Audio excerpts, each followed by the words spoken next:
I was diagnosed with PCOD in 2019 and was put through oral contraceptive pills for 6 months straight. The hormonal imbalances and medicines took a huge toll on my physical and mental health, and I went spiraling down into a cycle of stress, binge eating, and weight gain.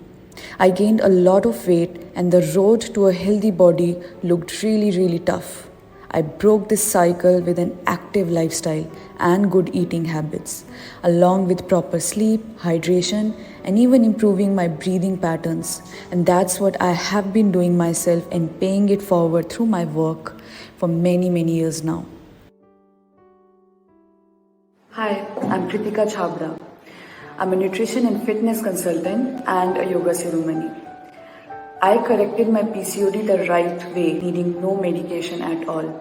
As a trained health coach, I can help you understand your body's requirements and achieve this healthy hormonal profile through yoga, nutrition, and strength training, and be fit and healthy. So join us in this healing journey with Swish and I, and together we will achieve this balanced hormonal profile naturally. See you soon.